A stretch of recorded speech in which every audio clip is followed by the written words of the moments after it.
नमस्कार। आज संकेत लोकमंच पर विराजमान हैं आगरा की डॉक्टर बबीता चौहान, जो कि प्रदेश महिला मोर्चा के अध्यक्ष हैं और महिला आयोग के अध्यक्ष हैं। और इस समय हम इनसे कुछ प्रश्न करने जा रहे हैं। आइए।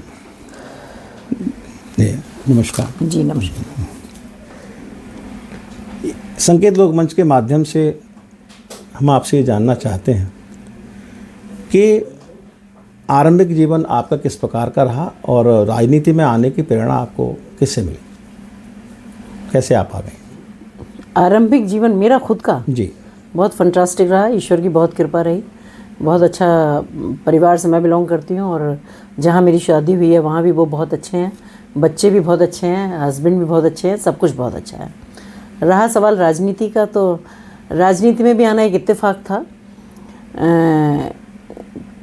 बस ऐसी बातों बातों में ऐसे हुआ कि भाई कुछ हमारे बड़े अधिकारी हमसे मिले आके कि आपको बीजेपी ज्वाइन करना है। और क्योंकि उस वक्त जब मैंने बीजेपी ज्वाइन की थी तब इतना बीजेपी का माहौल नहीं था और ये था कि कुछ अच्छे लोग आएंगे और अच्छे इलेक्शन लड़ेंगे तो अच्छी फाइट कर पाएंगे और बीजेपी को एक अच्छा वो मिलेगा।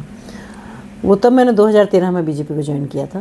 तब से लगातार निरंतर बीजेपी में काम कर रही हूँ। नहीं, कोई विशेष व्यक्ति रहा जो आपका प्रेरणा स्रोत हो यहाँ राजनीति में आने के लिए? नहीं, ऐसा तो नहीं है। एक बार मैं ये कह सकती हूँ कि हमारी जो फैमिली बैकग्राउंड है दोनों ही राजनीतिक ही हैं। मेरे फादर भी हैं, मेरी ससुराल में भी हैं, मेरे फादर इन लॉ भी हैं, तो सभी अपने अपने फील्ड में सब अच्छी राजनीति की है। तो मैं तो ये कह सकती हूँ कि मेरे ब्लड में राजनीति थी। पर मेरे हस्बैंड ने नहीं सोचा था उन्होंने कभी भी आने के लिए। हालांकि उन्हें भी पहले बहुत सारी पार्टियों से ऑफर आते थे और बहुत फोर्स भी किया गया उनको चुनाव लड़ने के लिए और आने के लिए। पर क्योंकि वो समाज में इतना इन्वॉल्व हो गए थे कि उनको लगता था कि मेरी जो लाइफ है वही ज़्यादा अच्छी है, तो हमने राजनीति में आने का विचार नहीं किया था। शायद इतना इसलिए लेट भी हो गए, अदरवाइज़ तो हम पहले भी कर सकते थे, पर होए वही जो राम रच रखा।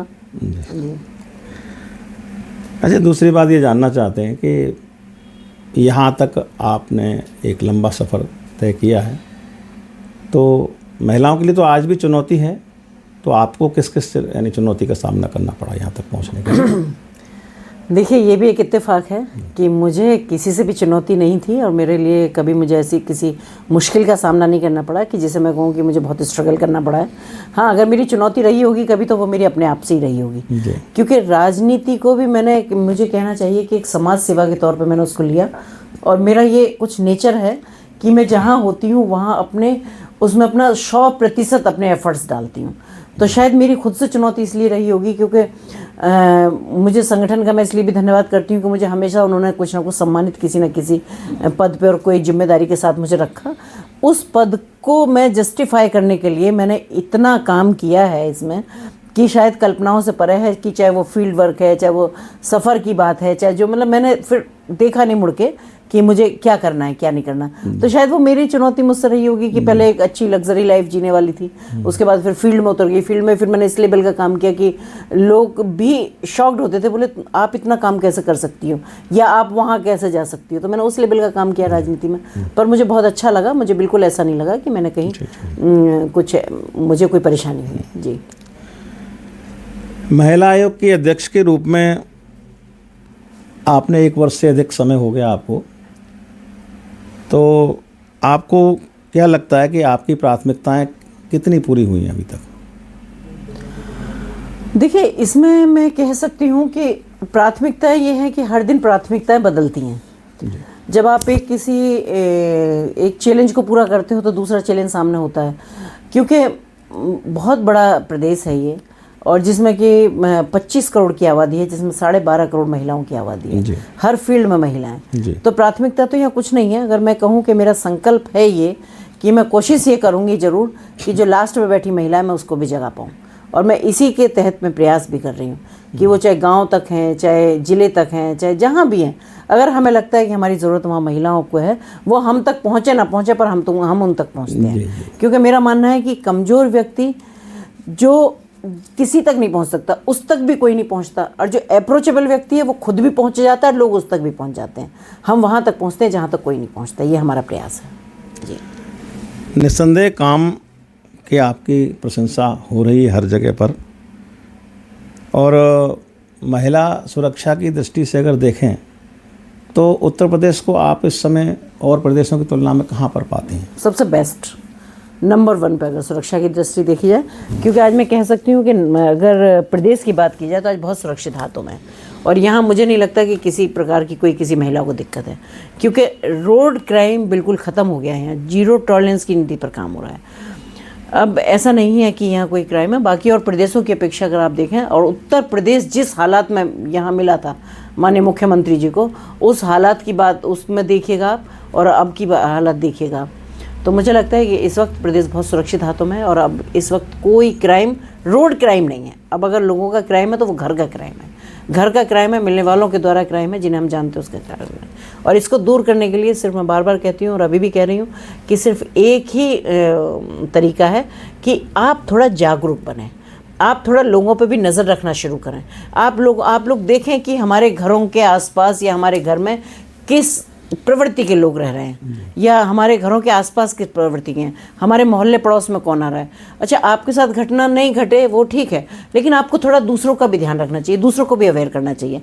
आपको देखना चाहिए कि आपकी कॉलोनी में, आपके पड़ोस में, आपके घर में कोई गलत व्यक्ति आ रहा है क्या।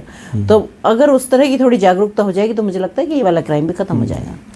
नहीं, लेकिन जैसे NCW के आंकड़े जो हैं वो बहुत ज़्यादा अच्छी रिपोर्ट नहीं देते हैं, तो उसके विषय में आप कुछ कहना चाहेंगे?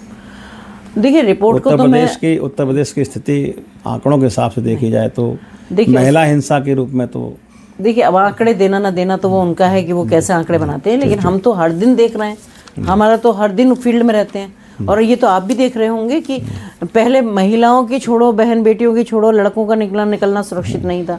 कोई ये ऐसा लगता था कि अगर कोई बहन बेटी घर से बाहर चली जाए, कोई बच्ची स्कूल चली जाए या कहीं चली जाए, तो उसको वो लौट के कैसे आएगी घर, इतना डर था। और आज बेखौफ लड़कियां घूम रही हैं।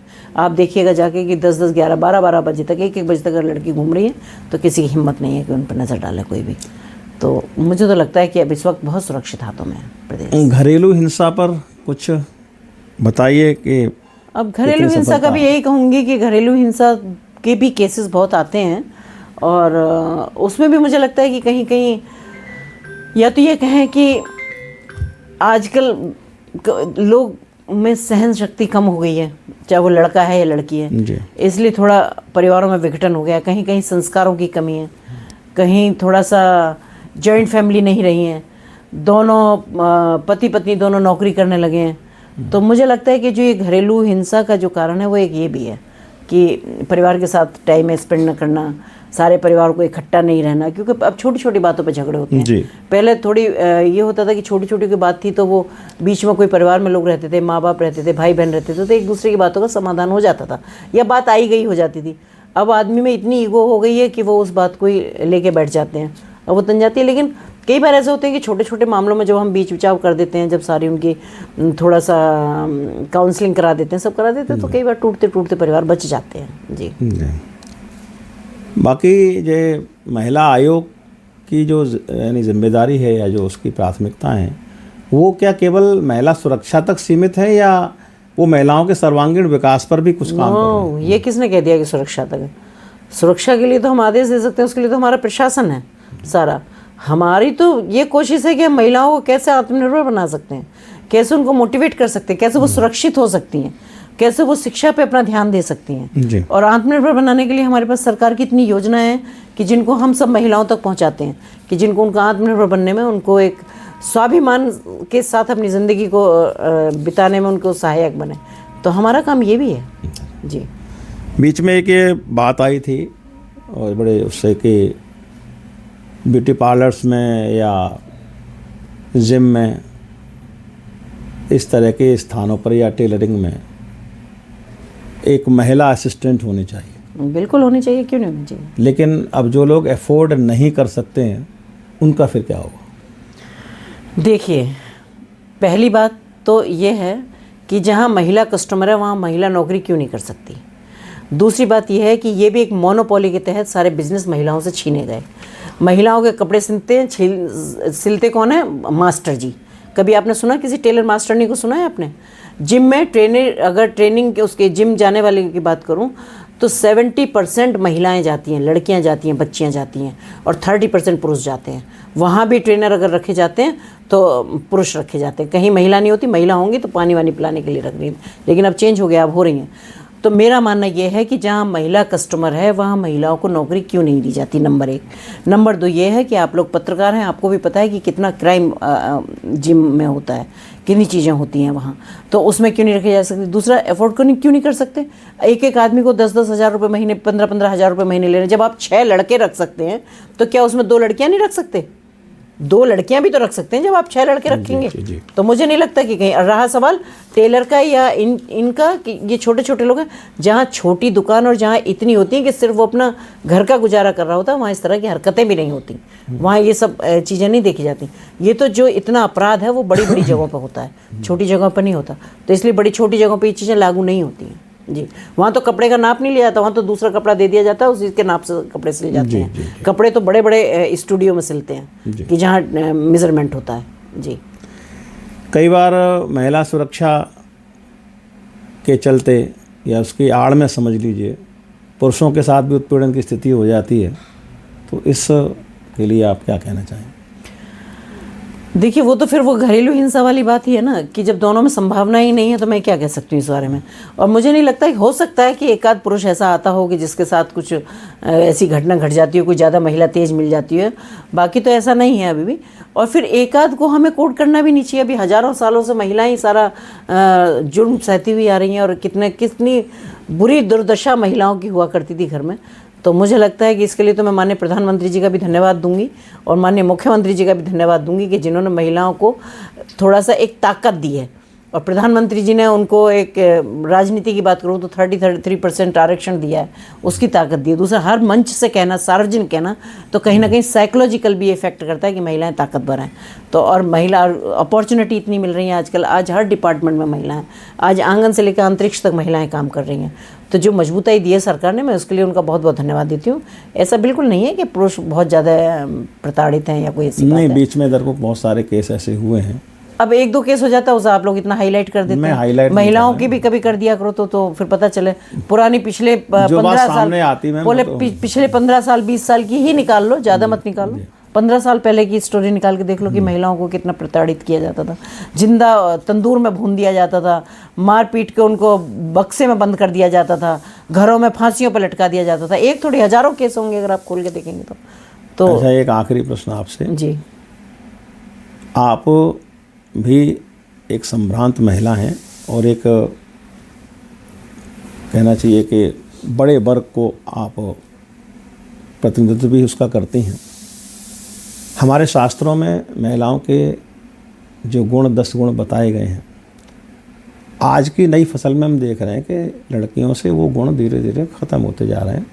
वो किसी भी सीमा तक, किसी भी गलत काम तक, किसी भी चीज़ तक वो जाने में उन्हें कोई झिझक नहीं है। गुण मतलब जो स्त्रियों के गुण हमारे शास्त्रों में बताए गए हैं, अब ये तो बहुत सारे वो हैं। आप 10 गुणों का जिक्र करेंगे तो मैं बताऊंगी कौन कौन से महिलाएं नहीं कर रही। हाँ, तो वो नहीं, नई लड़कियों में जैसे ये चीज़ें नहीं देखने को मिलती। जैसे आपकी पीढ़ी में है, आपका परिवार के प्रति जो वो है, दायित्व है, प्रेम है, या इस तरह की जो चीज़ें, जो गुण पाए जाते हैं, वो अब धीरे धीरे नई लड़कियों में देखने को नहीं मिल रहा है। देखिए, मैं तो इस बात को नहीं मानती हूँ। पहले परिवार में बहुत बच्चे होते थे, अब परिवार में सिर्फ 2 बच्चे होते हैं, तो लड़का लड़की होते हैं, 2 लड़के या 2 लड़कियाँ होते हैं। ठीक है, अब माँ बाप भी उनका उस तरह से लाड़ प्यार से उनका भरण पोषण करते हैं। दूसरा क्या है कि फिर मैं अगर थोड़ी सी संस्कारों की कमी की बात करूं तो वो मैं ये कह सकती हूँ, क्योंकि अब जॉइंट फैमिली नहीं है। अगर माँ बाप जॉब कर रहे हैं तो बच्चों पर उतना ध्यान नहीं दे पाते। जहाँ बच्चों में वो जो पारंपरिक चीज़, हमारी जो सभ्यता, हमारी संस्कृति, हमारे संस्कार जो आने चाहिए, उसमें कहीं ना कहीं थोड़ी कमी हो जाती है। बाकी अगर ये कहा जाए कि अब सभी में ऐसा हो रहा है तो ऐसा बिल्कुल भी नहीं है। हाँ, थोड़ा तरीका हो सकता है बदल गया हो, क्योंकि लड़कियाँ पढ़ रही हैं, लड़कियाँ नौकरी कर रही हैं, लड़कियाँ हर फील्ड में अपने आपको साबित करने की कोशिश कर रही हैं। वो चाहे स्पोर्ट्स का है, चाहे वो साइंस का है, चाहे वो फोर्स का है, चाहे वो पढ़ाई से लिखाई का, चाहे वो जुडिशरी का है, चाहे जिसका भी है। लड़कियां हर तरह अपने आप को प्रमोट कर रही हैं और हर तरह से आगे बढ़ा रही हैं। तो मुझे लगता है थोड़ा लाइफ स्टाइल में चेंज होने को भी लोग ये कह देते हैं कि भाई अब लड़कियों में वो बात नहीं है। ऐसा लड़कियों में नहीं है, निश्चित नहीं है। पहले 14 साल की, 12 साल की, 10 साल की लड़कियों की शादी कर दी जाती थी और कह दिया जाता था कि जा भाई तेरा घर वही है, वहाँ मर जी जो भी हो। लोग बल्कि विदा करते समय ये कहते थे कि भाई अब तुम्हारी डोली जा रही है, तुम्हारी अर्थी ही आएगी इस घर में वापस। कहते थे या नहीं कहते थे? तो ये तरीका था क्या? अगर जिस घर में बच्ची जन्म लिया है, पैदा हुई है, बड़ी हुई है, जिसमें आज की डेट में अगर मैं कहूँ 20 साल 25 साल उस घर में निकाल रही है, तो क्या उस घर से उसको इतना ऐसा दुत्कार दिया जाएगा? नहीं ना। तो ये पहले अत्याचार थे भाई लड़कियों पे। आज लड़कियों को उनके परिवार वालों ने जीने का एक तरीका, एक सलीका सिखाया है। पर हाँ, अगर थोड़ी बहुत कहीं गड़बड़ है तो वो मैं कहूँगी कि जॉइंट फैमिली ना होने की वजह से थोड़ी सी संस्कारों में बच्चों में कमी आ रही है। पर क्योंकि अब इतनी सारी चीज़ें भी हैं कि बच्चों में, जैसा आप देखेंगे कि पूजा पाठ का भाव बहुत बढ़ गया है। बच्चे आधुनिकता की दौड़ से अब अपनी पारंपरिक उसमें आ रहे हैं, चाहे वो किसी भी लेवल पे कहीं भी है। तो मुझे लगता है कि चीज़ें थोड़ा थोड़ा कभी कभी बदलाव होता है, लेकिन फिर वो बदलाव के बाद अपनी यथास्थिति में आ जाती हैं। जी, आपने देखा संकेत लोकमंच के माध्यम से हमने डॉक्टर बबीता सिंह से महिला सुरक्षा को लेकर बहुत सारे प्रश्न किए, जिसके उन्होंने बहुत बेबाकी से उत्तर दिए, संतोषजनक उत्तर दिए। हमारी ये संस्था, जैसा कि आप जानते हैं, कि ब्रज के साहित्यिक, सांस्कृतिक और सांगीतिक विकास के लिए निरंतर प्रयत्नशील है और हमेशा अपने मंच पर इस प्रकार के व्यक्तित्वों को लाती है जो समाज को एक नई दिशा, एक नई राह दिखाते हैं। नमस्कार, शुभ रात्रि। नमस्कार।